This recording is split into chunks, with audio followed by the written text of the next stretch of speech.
અને હવે સમાચાર અમદાવાદથી, જ્યાં ખાણીપીણીની લારીઓ પર લગાવાયા છે QR કોડ। ખાદ્ય પદાર્થ વિશે ગ્રાહકો કોર્પોરેશનને હવે ફરિયાદ કરી શકશે। QR કોડ સ્કેન કરીને જ ગ્રાહકો પોતાનો ફીડબેક પણ આપી શકશે। 3500થી વધુ એકમમાં QR કોડ લગાવવાની કામગીરી પૂરી કરાઈ છે। પ્રારંભિક ધોરણે સ્ટ્રીટ ફૂડ વેન્ડર્સ અને લારીઓને અપાયા છે આ પ્રકારના QR કોડ। આગામી દિવસોમાં રેસ્ટોરન્ટમાં પણ લાગુ કરાશે આ પદ્ધતિ। જાહેર જે એને 1 to 5નું રેટિંગ રાખવામાં આવ્યું છે। 1 એટલે ખૂબ જ ખરાબ અને 5 એટલે સારામાં સારું। તો જેનું રેટિંગ દર અઠવાડિયે એનું ઇવેલ્યુએશન કરવામાં આવશે। જેના રેટિંગ 3થી ઓછા આવશે તો પ્રારંભિક તબક્કે તેઓને જાણ કરવામાં આવશે કે તેઓએ એમાં જે એમના ધારાધોરણ છે એમાં સુધારો કરવાની જરૂર છે, અને જેનું વારંવાર આ પ્રમાણેનું નેગેટિવ ફીડબેક આવશે તો તેની વિરુદ્ધમાં કાર્યવાહી કરવામાં પણ આવશે। તો દરેક એકમોની માહિતીને આધારે તેનો અલગ યુનિક QR કોડ આપવામાં આવ્યો છે, જે સ્કેન કરીને ગ્રાહકો પોતાનો પ્રતિભાવ આપી શકશે। કોર્પોરેશન તે માહિતી એકમોના માલિકોને પણ આપશે કે ગ્રાહકો કેવા પ્રતિભાવ આપી રહ્યા છે। જે એકમને અપાતા રેટિંગ સતત નીચા રહેશે તો તેના પર કાર્યવાહીની તલવાર તોડાતી રહેશે। જોકે કેટલાક ખાણીપીણીની લારીના ધારકો આ નિર્ણયને વધાવી પણ રહ્યા છે।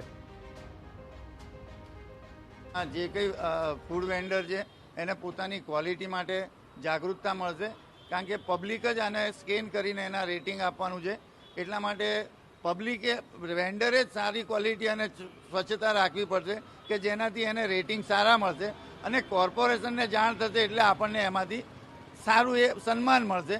અથવા જે કોઈ લોકો નથી આપી શકતા અથવા નથી કરી શકતા ક્વોલિટી માટે અને ક્લીનનેસ માટે, એની ઉપર કોર્પોરેશનને કઈ રીતની કાર્યવાહી કરવી એને સુધારવા માટેની વોર્નિંગ આપી અથવા એનું આઉટલેટ સીલ કરવું, બંધ કરવું કે જે કંઈ કરવું એ એમને ડિસિઝન લેતા પણ સરસ ફાવશે।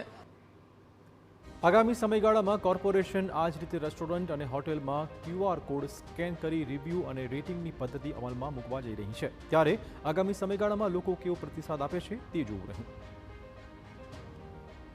અમદાવાદમાં લાખોની સંખ્યામાં ખાણીપીણીના વેપારીઓ આવેલા છે કે જેઓ ફાસ્ટફૂડના અલગ અલગ પ્રકારના વ્યવસાય સાથે સંકળાયેલા છે। આ તમામ પ્રકારની જે ફાસ્ટફૂડની લારી હોય કે પછી દુકાનો હોય, તે તમામ જગ્યાઓ પર હવે કોર્પોરેશન દ્વારા દરેક એકમ દીઠ આપવામાં આવેલા QR કોડ, જે અલગ અલગ પ્રકારના QR કોડ હશે તે અલગ અલગ લગાવવાના રહેશે।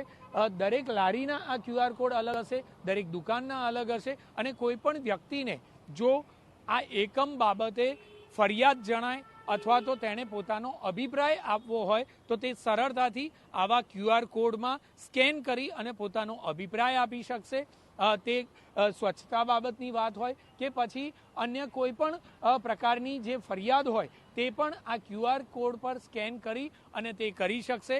નોંધપાત્ર બાબત છે કે શહેરમાં તમામ ખાણીપીણીના જે એકમો છે તેમણે આ QR કોડ, પોતાના નામ સાથેના QR કોડ લગાવવા હવે ફરજિયાત રહેશે, અને જે વેપારીઓએ આ QR કોડ લગાવ્યા નહીં હોય તેવા વેપારીઓ સામે કડકાઈ ભર્યા પગલાં કોર્પોરેશનના હેલ્થ વિભાગ દ્વારા લેવાશે।